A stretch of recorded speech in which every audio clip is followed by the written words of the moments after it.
Okay, so we can begin now. We'll start with the Prabhupada Pranam Mantra. Namam Vishnupadaya Krishna Prishtaya Bhutale Srimade Bhakti Vedanta Swamini Janamine Namaste Saraswati Deve Gauravani Pracharine Nirvishesha Shunyavadi Paschatya Deshatarine Jai Sri Krishna Chaitanya Prabhu Nityananda Shri Advaita Gadadhar Shivasati Gaur Bhaktivinoda Ki Jai. Hare Krishna Krishna Krishna Hare Hare Hare Ram, Ram Ram, Hare Hare. So, thank you everyone for joining us today. We are going to read Prabhupada Lilamrita, chapter number 17, which is on the Bowery. So, Prabhupada ji has relocated himself uh, from his apartment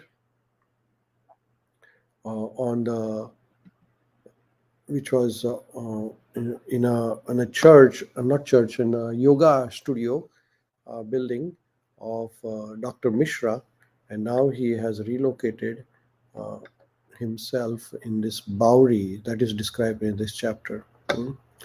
So here in this is the previous chapter where the next thing that happened was that Bill Epstein and others began talking about how it would be better for the Swami to come down to the Lower East Side.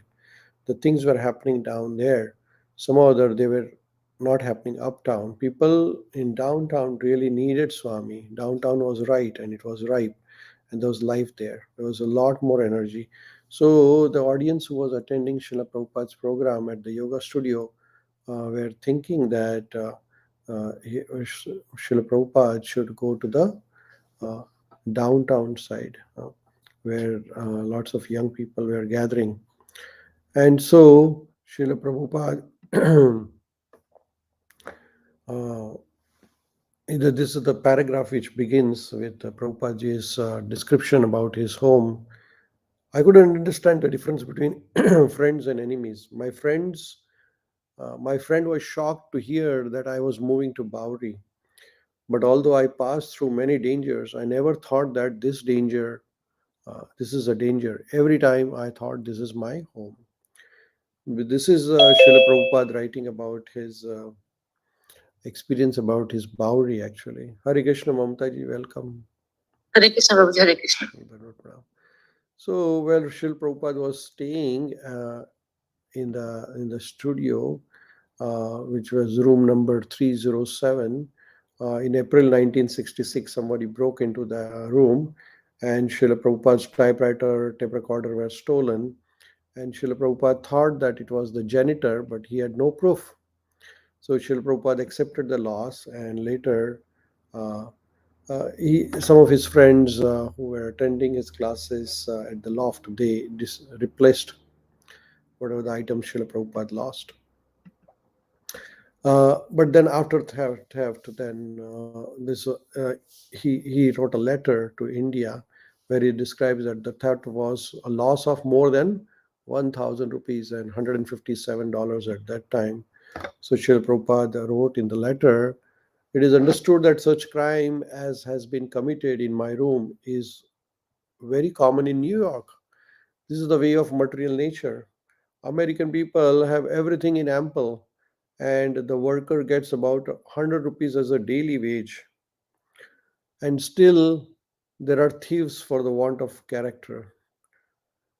The social condition is not very good." So, in this way, Prabhupada was writing about his theft.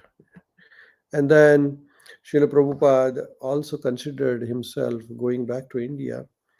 He visited the Scindia ticket office and discussed the theft with Joseph Forrester and shared the concerns about misguided American youth and mentioned his plan to return to India.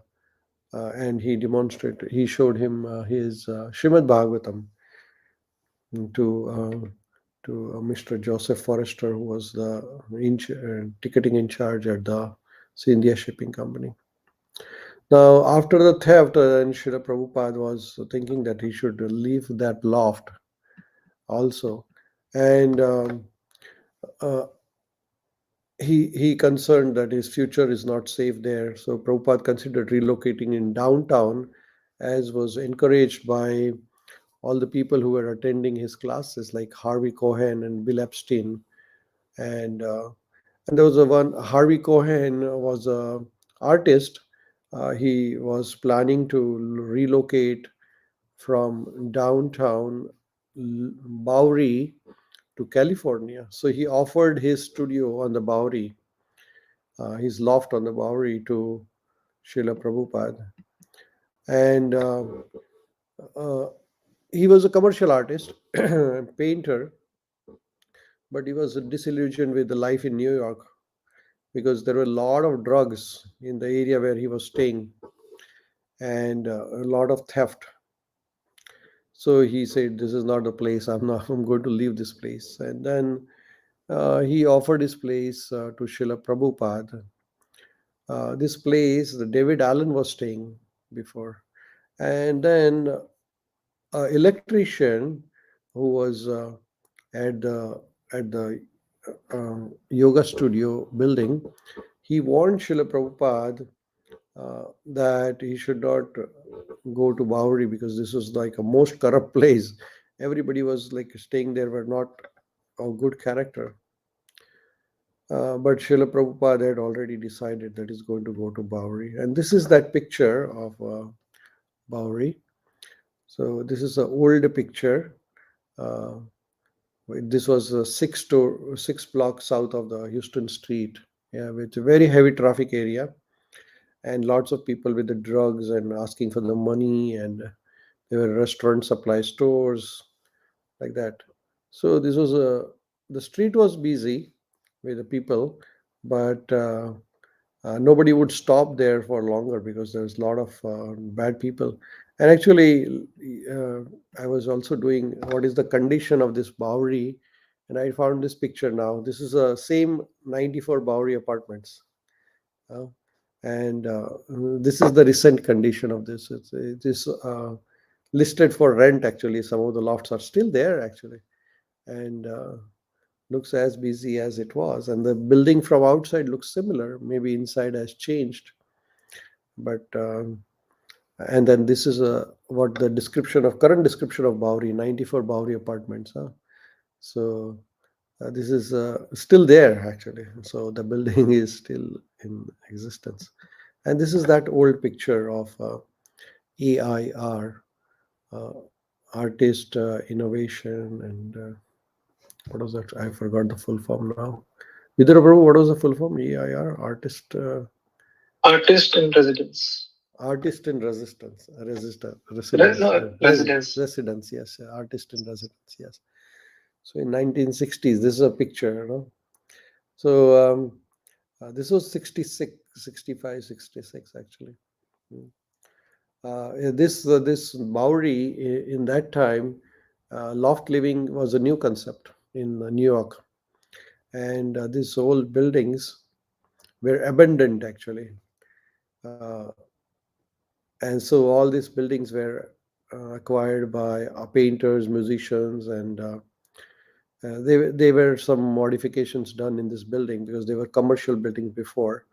So they put some sort of a bathtub and wash shower and everything, and make a place to live, even though it was very big place. And this is the picture we discussed about. Uh, this is the area where Srila Prabhupada used to walk actually.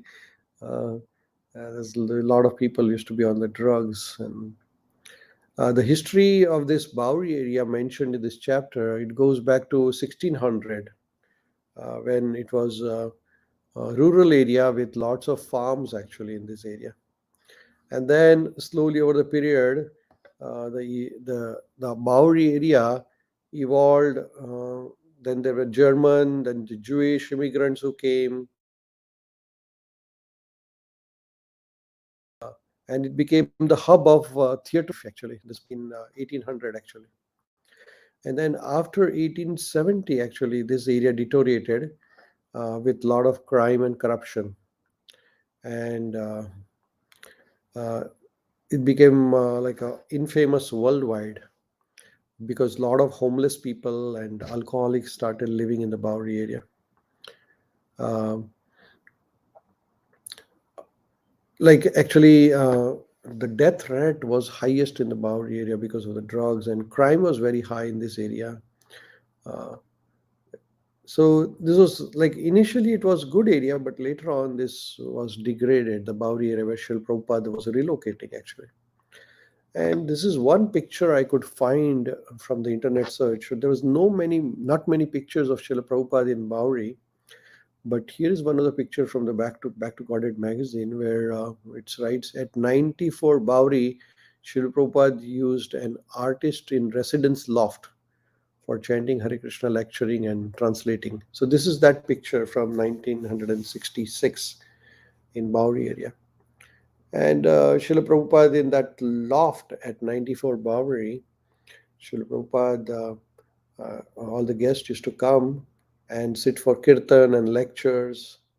And other this was to be three times a week. There was some like 8 o'clock to 10 o'clock in the night. The program was all the time, three times a week.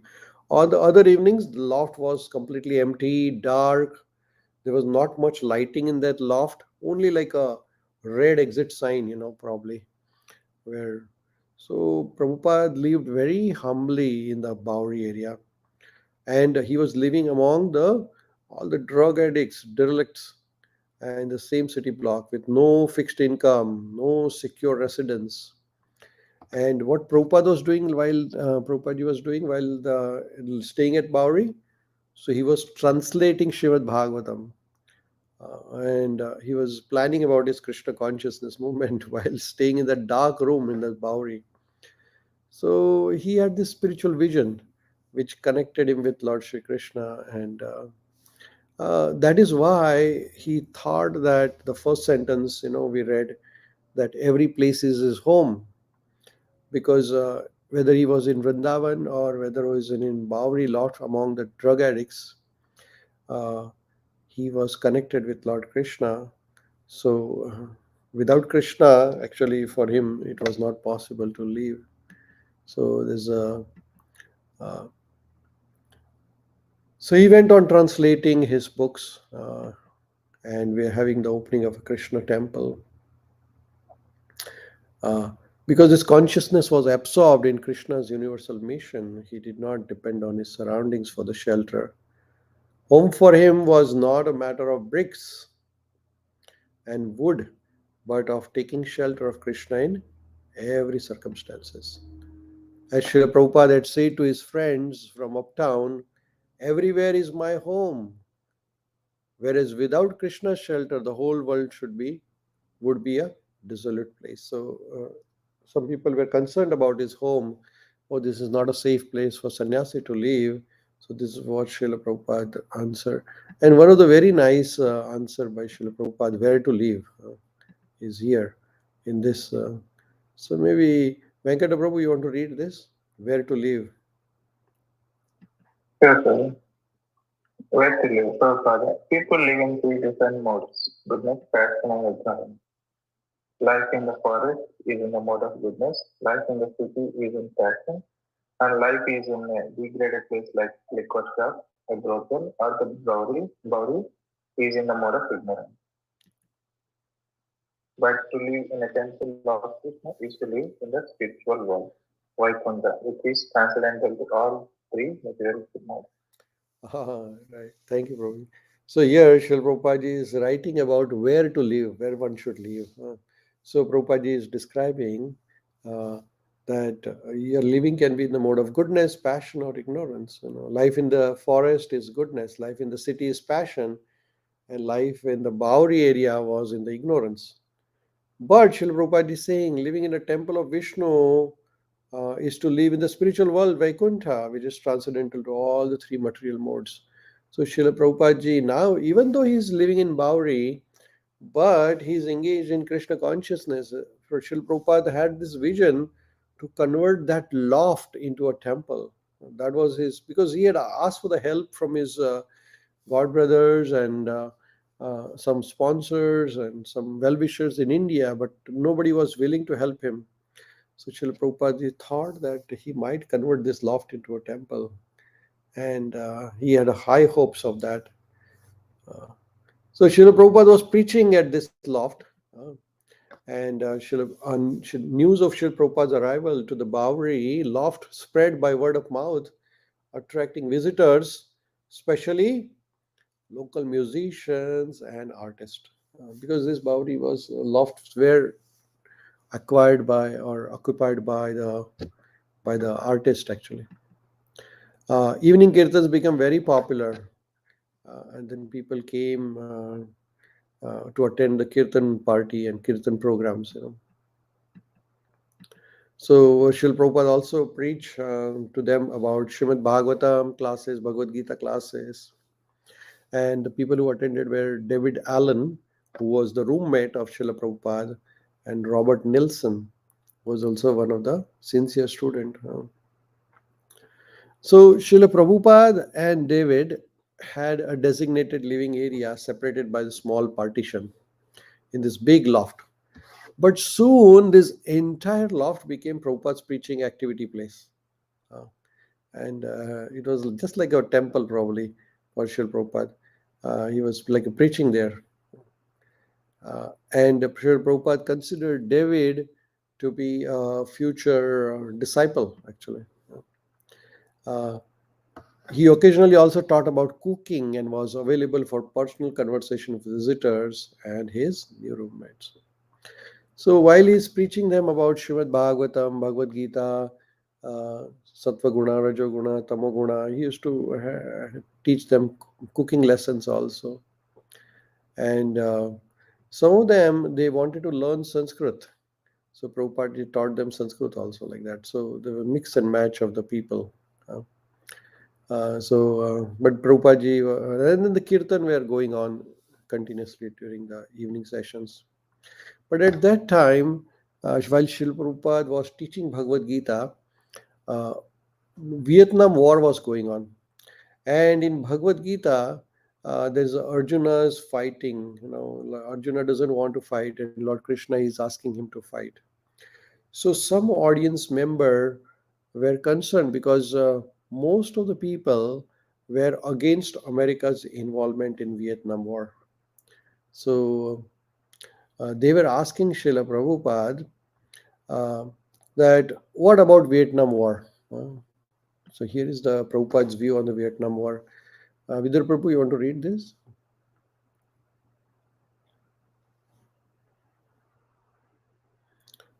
Vidura Prabhu, are you there?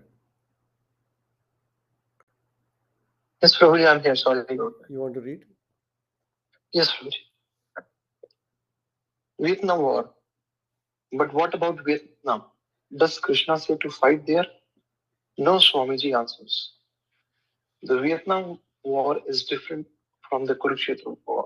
In the Battle of Kurukshetra, Krishna was personally present, asking Arjuna to fight. Vietnam is different. Thank you, Prabhuji. So Lord Krishna is advising Arjuna to fight, and then people were wondering, like, why should we fight? The peace is the solution. So, and then the America was fighting in the Vietnam War, so they were not happy. People were not happy.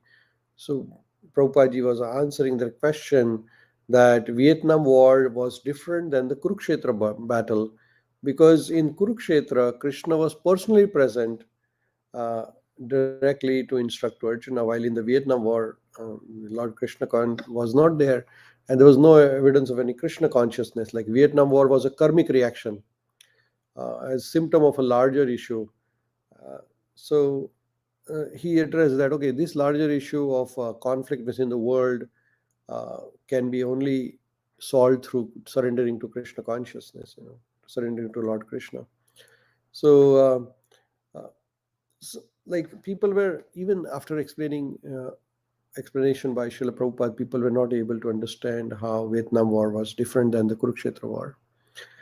But Srila Prabhupada explained them about the principles of Bhagavad Gita. And people were curious to know about his opinion on Vietnam War. So then, the audience who was attending there were a mixed type of audience there. And David Allen, who was one of the uh, who was the room partner, Prabhupada had very high hope for him. And then here, Prabhupada writes about David Allen here. Uh, Srila Prabhupada writes in April 1966, Prabhupada wrote to his friends in India describing his relation with David Allen. So here is his description about David. Uh, Mamta Mataji, can you see this? Is it font readable, or if not, then I can read. Hare Krishna Prabhu. Yes, it's readable. Thank I you. can read it. Yes. Alan David. Prabhupada, he was attending my classes at 72nd Street along with others. And when I experienced this theft case in my room, he invited me to his residence. So I am with him and training him. He has a good prospector because already has given up all bad habits. In this country, illicit connection with the woman, smoking, drinking, and eating of the meats are common affairs. Besides that, there are other bad habits like using only toilet paper, and not um, bathing after after Evacuating. evacuating, etc. But by my request, he has given up 90% of his old habit and he is chanting Maha Mantra regularly. So I am giving him the chance, and I think he is improving. Tomorrow I have arranged for some prashadam distribution, and he has gone to purchase some things from the market. Thank you, Mataji. So here we can see that Srila Prabhupada ji is describing about his roommate who was a regular listener to his Bhagavad Gita classes, who had bad habits, but he has been able to give up his bad habits, and he's chanting the Maha Mantra, Hare Krishna Maha Mantra. And this David Allen also uh, had a positive experience with Srila Prabhupada. So here David Allen writes about Srila Prabhupada. Why we are learning about this David Allen? Because this David is going to be the person who will be the reason for Prabhupada to walk out of that loft. Uh, and Krishna consciousness movement, actually, whatever we see today, started because of some or other the wrong behavior of this David Allen. Srila Prabhupada left that loft, and we'll talk more about it. But this person has some importance here, so that's why we are learning about him. Venkata Prabhu, you want to read the David's expression for Srila Prabhupada? Sure, sure. David, it was a really good relationship I had with the Swami, but I was overwhelmed by the tremendous energy of being that close to him. It spurred my consciousness very fast.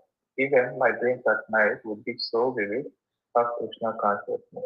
I was often sleeping when the Swami was up because he was up late in the night working on his translation.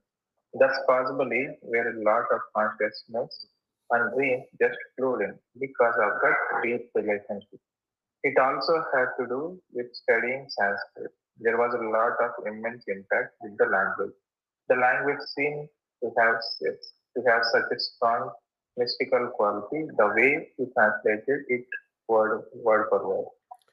Thank you, Guruji. So here, David Allen is describing his relationship with Srila Prabhupada and Prabhupada's lifestyle, while in the loft was also same as the lifestyle in Vrindavan. He was to get up early, translating the Srimad Bhagavatam until late in the evenings. He was also teaching Sanskrit language, and the people like Robert Nilsson, David Allen, who were his students from the 72nd Street law yoga studio, they also continued visiting him in the Bowery, and uh, like Srila Prabhupada was also like some other students were like Carl, Mr. Carl, then David. Uh, so Srila Prabhupada was teaching them Sanskrit, but actually he was teaching them Bhagavad Gita and Srimad Bhagavatam through the Sanskrit, because some of these artistic people wanted to learn about a mystical language. Sanskrit was a mystical language for them, and they wanted to know more about it.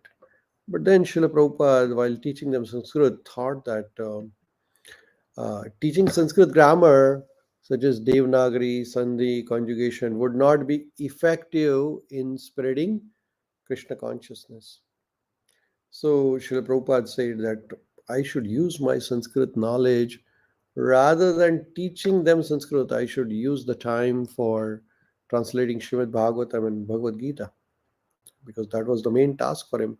Well, as we can know that Dr. Ramamurthy Mishra, he was teaching Sanskrit to everybody, and he was collecting a lot of money actually after teaching Sanskrit. And he had his own ashram, Ananda ashram. Well, Srila Prabhupada thought that, oh, that was not for which he has come to America. So even though he found a lot of students interested in learning Sanskrit, Srila Prabhupada thought that, oh, this is not my priority. My priority and use my Sanskrit is to translate the Bhagavatam from Sanskrit into English and make the secrets of Krishna consciousness accessible to the millions of people. So he he did not encourage this teaching of Sanskrit thing. Instead, he used all his time and talent for translating Srimad Bhagavatam. And while Prabhupada is here at the loft, as I said, Mondays, Wednesday, Friday was time for Kirtan, then Bhagavad Gita class, and then question answer discussion like that. So, uh, Bowery area was not convenient for many of the people, um, because the areas used to be blocked by the sleeping drug addicts, derelicts, they were all over. So visitors had to step over the bumps and climb 4 flights of stairs to reach the loft. Right. So this was not like the very most pleasant experience, because people had uh, not a so-called good experience there.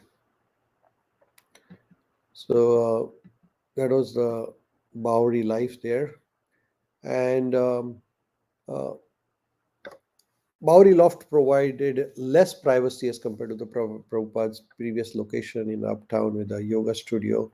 And some visitors were skeptical or challenging, but they recognized his confidence, joy, and dedication to his mission. So they kept on coming to attend Srila Prabhupada's classes there. And Prabhupada had ambitious, far reaching plans and was single handedly working to carry out them. So he acknowledged that the work was not one man's job, but he continued tirelessly, relying on Krishna for the outcome. So here, Srila Prabhupada, comparison here with his previous yoga studio, this was more dangerous, not comfortable place. But Srila Prabhupada had firm faith in Krishna. And most of the Prabhupada's Bowery friends were musicians, or associated with musicians engaging in music, but also they were into drugs, women, and meditation. Doesn't go together, right? Music, drugs, women, and meditation. This sounds very confusing, but that is what they were into. Actually, there's a very nice quote Srila Prabhupada writes about this experience. Um, They were drawn to Srila Prabhupada's presentation of Hare Krishna mantra because it combined music and meditation together. So that's why they were attracted. And Prabhupada permitted the use of any instrument. Like it was, some people brought harmonium and tabla and drum like that, but so all sort of instruments were there. And Srila Prabhupada encouraged them to play as long as it was not distracting from chanting Krishna's name. So everybody was accompanying, and people had a good time. Kirtan was the main activity probably which attracted these musicians, because they had music and meditation going together. This is Carol, one of the participants. She writes some. Vidura Prabhu, you want to read this? Yes, Papaji. Kirtan, Carol. It was very interracial, music-oriented scene. There were a few professional musicians and a lot of people who enjoyed playing or just listening. Some people were painting in some of the lofts, and that's basically what was going on. We had memorable kirtanas. One time there was a beautiful ceremony. Some of us went over early to prepare for it. There must have been 100 people who came that day. Thank you, Broji. So here, the people main activity which everybody enjoyed was the kirtan actually. So here about the program, the Carl says that further, the, like other people also along with Carl, Carol, Gunther, Mike, David, the crowd from the Paradox, which was the restaurant in Uptown, and others joined him on Monday, Wednesday, Friday nights when Shil Prabhupada hold classes beginning at 8 o'clock. The program consisted half an hour of chanting Hare Krishna, followed by a lecture from Bhagavad Gita, usually about 45 minutes long, and then question answer session, and finally another half an hour of chanting, everything ending by 10 o'clock. So, Kirtan, class, then question answer, and again Kirtan at the end, right? This was the. But then after Kirtan, so this is from 8 to 10, then after 10 o'clock, what they used to do, no, in the left, this is very interesting. Uh, After hearing his lecture, Kirtan, they all will stay up all night with their instruments, their women, and drugs. You see, this is what was going on. Can you imagine the frustration Srila Prabhupada might be feeling? Like having Kirtan Bhagavad Gita, and then at the end, like 10 o'clock until night, late, they're doing drugs. And they have the woman there, and then they are doing all the illicit activities. So we just can't even imagine what was going through Srila Prabhupada's life that time. But maybe his compassionate nature uh, allowed them to stay there. I don't know. There was one person, his name was Howard, and he visited this place, and this is his experience actually, huh? So, Vidur Venkata Prabhu, you want to read this, Venkata Prabhu? Sure, sir. Last meditation, Howard Smith. So I went down there and went upstairs into this very funky artist loft. There were carpets all over the place, old and worn out, and a lot of people sitting around in various kinds of hippie grab. Plus, what I think they must have thought was Indian grab. Most of them were sitting alone around the room, facing the wall, like they had nothing to do with each other. They were sitting cross-legged, and each one seemed to be doing something different. Nobody paid any attention to me when I walked in. You see, this is what was going on in the loft. Like, so people were sitting some sort of weird dress, and they were not facing each other, they were facing the wall. Nobody was looking at each other. And they were doing so called something called as meditation, but nobody knew what was going on there. And nobody paid attention, whosoever came there. And the Howard Smith writes further. Uh, Venkata Prabhu, continue. Locksmith. I saw shoes lined up, and I thought maybe I am supposed to take off my shoes, but nobody said anything to me. So I walked around the edge of the carpet, looking for somebody to pay attention to me. I wondered what was going on, and I didn't want to interrupt anybody because they all seemed deep into whatever kind of prayers they were doing. So these people were facing the walls, and they were doing meditation. And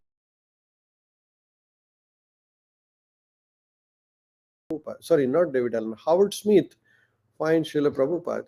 So then he goes and asks Prabhupada, what's going on here? So David Howard Smith says, uh, Prabhu, you read. Okay, so confused people. Okay. I said, I am Howard Smith. I'm expecting to sit down, so I said, excuse me, I have to take off my shoes. And he said, why do you want to take off your shoes? I said, I don't know. I saw all the shoes out there. And he said, I didn't ask you to take your shoes off. I said, what are all these people out there doing? And he said, I don't know. And they don't know what they are doing. I am trying to teach them, and they seem to be misunderstanding me. They are very confused people. You see, Yeah. so all these people who are under the influence of drugs, they are facing the wall and doing something. And Howard Smith says, what are these people doing, Swami, here? uh, Srila Prabhupada says, I even don't know what they are doing. I'm trying to teach them Krishna consciousness, but these people are they are into their own world. So very very weird scenario here. Srila Prabhupada is also confused, and I mean, not confused, but he's wondering what these people are doing. But that was what was going on after the kirtan. Like Srila Prabhupada, literally, I mean, he would have been frustrated with all these things because he was trying to teach them Krishna consciousness, and these people were into the after the kirtan doing drugs and womanization.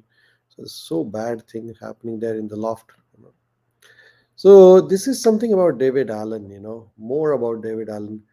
So this David Allen, even though Srila Prabhupada gave special attention and training, um, and he thought that this David will become the first genuine American Vaishnava. Actually, Prabhupada wanted to take him to Vrindavan, and he wanted to train David Allen for temple worship and preparing for the future mission in the West. And Srila Prabhupada even requested Mrs. Murarji, Sumati Murarji, to provide a free ticket, free passage for himself and David to come to India. So, and David also expressed desire to advance spiritually to Srila Prabhupada. And he said, when will I become advanced? And Srila Prabhupada said, you must have some patience, David. And Srila Prabhupada thought that David was very, very sincere student. But one night, what happened is very, very interesting, which changed Prabhupada's life. So, Prabhupada stayed with Devil Allen in a Bowery loft. But one day, David Allen had a violent outburst, and it was because he was on drugs, LSD, and he came into the Prabhupada's small cubicle area, and Prabhupada was confronted with entirely different David. He was almost ready to kill Srila Prabhupada. He was not a friendly man anymore, uh, but he was completely drugged and he was unpredictable. He was very violent at that time. So Srila Prabhupada left that loft immediately after his David Allen's violent outburst because of the drugs. And when Prabhupada left the Bowery loft in a very haste after violent and a dangerous behavior of David, he found himself homeless. Srila Prabhupada did not know because he wanted to save himself from the David's aggression under the drugs. So Prabhupada was on the street. He was walking through the streets, but and then all the people around him were homeless. And Prabhupada had no plan where he was going actually. He had left all his belongings into this loft because he had to leave immediately. He couldn't have a time to collect any of his books. He immediately, just to save his life, he left from the David Allen's loft. Uh, and uh, he had nowhere to go. Uh, Srila Prabhupada was at this time, his mind was reeling actually. He was reflecting why he ever came here actually. And he lamented the challenges of preaching in America without any support, any sponsorship, no friends, nobody is here, and Srila Prabhupada is on the street, and he had nowhere to go. But then he remembered that, oh, Krishna has some plan, that is why I'm here. And he thought that this situation was probably a test from Krishna. Lord Krishna is testing him for his Krishna consciousness. So he decided that he's going to be completely dependent on Krishna's mercy. And so Srila Prabhupada left the loft. I mean, homeless people were better than Srila Prabhupada at this time, because homeless had some sort of a place to stay provided by government or some people. But here Srila Prabhupada has no place to go. But Srila Prabhupada had a phone number of Carl, who was a regular attendant, and Srila Prabhupada dialed Carl, and he said, "Can you please help me, because I have nowhere to go? Where should I go?" So this Carl Jurgens, he was that's his complete name. He offered Srila Prabhupada a temporary place in his own loft. Uh, but then uh, the Carl, his loft was smaller than the original loft where Srila Prabhupada was laying. But then Carl's loft became the place where Srila Prabhupada started preaching there. And many people, including musicians, local residents, attended Prabhupada's morning and evening kirtan classes at Carl's loft, right?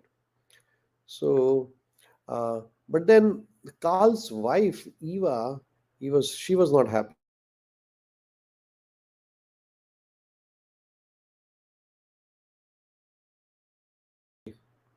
Uh, she was resented Srila Prabhupada's influence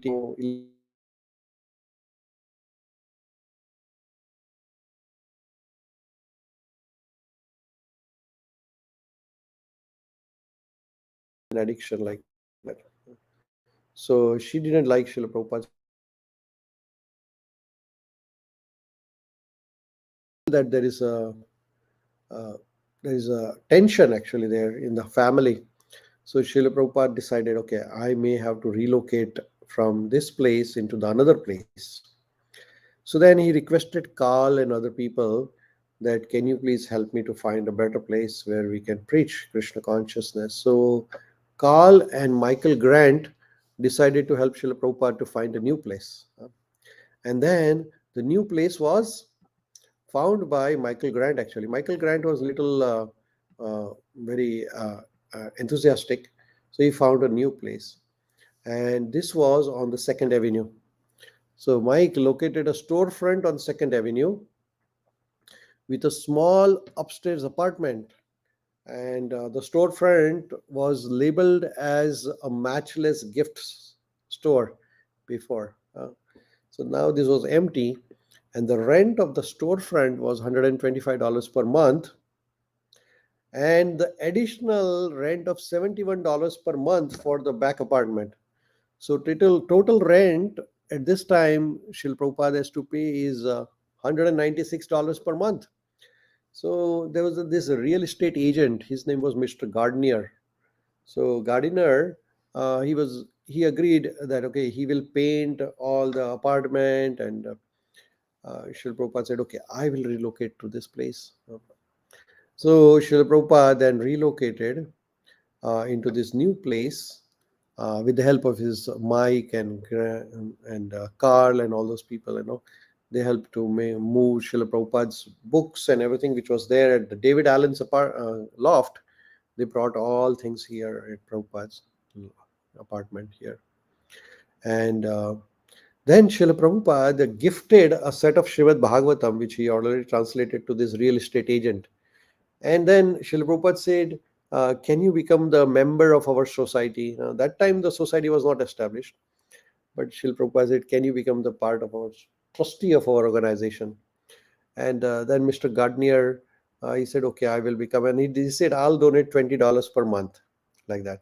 So in this way, Srila Prabhupada relocated to the Matchless gift store. So here is uh, I have some pictures of the Srila Prabhupada's Matchless gift store. You might have seen these pictures, but that's the original picture, 1966 picture. So very wonderful transition. And this new premises included a storefront named Matchless Gifts for meeting and a rare apartment for living. So here is where everything began actually. This is the real beginning of the Matchless Gift Store. From Bowery, this Matchless Gift Store was part of a 6-story building and boarded by a warehouse and busy mobile service station. So this is where everything began. Here, that's a Matchless Gift Store, and there's some picture I could find from the internet. Here you see, here is the gift store, and on the top is a 6-story building actually. And Srila Prabhupada walking on the streets of neighborhood, So Srila Prabhupada always used to go for a walk. Even he in Bowery also used to go for a walk, and uh, he walked like in near Bowery there was a Chinatown. So Srila Prabhupada used to go there in the Chinatown to buy some ingredients for his cooking, and he used to buy some dal and lentils and all those things. And he also, this is near to Chinatown in the Bowery area, there was a little Italy. So Srila Prabhupada used to go there also, and like Prabhupada was walking, uh, but sometimes some areas were dangerous also to walk. So Srila Prabhupada used to be very careful because there's crazy people there, right? It was a rough neighborhood, and but then on the walk, Srila Prabhupada met quite a few people also, like Michael Grant and his girlfriend Jen. Srila Prabhupada met during his walk. So his walks were fruitful also, where people used to see a sannyasi walking with the saffron dress, so they used to stop by and ask questions, and that's how Srila Prabhupada met quite a few people. And but Srila Prabhupada's walks were continuous. Like there's a uh, quote by one Mataji actually. His name was Jen, and she writes about Srila Prabhupada's quote. Vidura Prabhu, you want to read? Yes, Prabhuji. Prabhupada's walk. Jain. I would see him in the midst of this potpourri of people down there, walking down the street. He always had an umbrella, and he would always have such a serene look on his face. He would just be taking his afternoon jaunts, walking along, sometimes stepping over the drunks. I would always get sort of nervous when I would meet him on the sidewalk. He would say, "Are you chanting?" And I would say, "Sometimes." And then he would say, "That's good." Yeah, thank you, Broji. So Prabhupada's walk is described here. Prabhupada is walking. You see here in the also Prabhupada has a stick, like umbrella type of thing. Srila Prabhupada always went for a walk, and uh, he met the people, and some of the experiences are here. Yes. So here is the Matchless Gift Store, some of the original pictures where you can see Panchatattva painting there. And this is where all began, and 26 Second Avenue, New York Street. And I could find one of the pictures from the internet about Srila Prabhupada in the loft. This is an old 1966 picture. It's a very nice picture. So Prabhupada ji has now relocated from loft into the Matchless Gift Store. That is the end of this chapter. Very, very interesting chapter. Prabhupada has high hopes for the David Allen, but David Allen has turned into a nightmare for Srila Prabhupada. But Prabhupada continues his mission. Prabhupada continues his service. He once thought of going back to India, but then he decided, no, no, I'm going to continue my mission here, like that. So, very interesting chapter, actually. Yeah. So, we'll pause here and we'll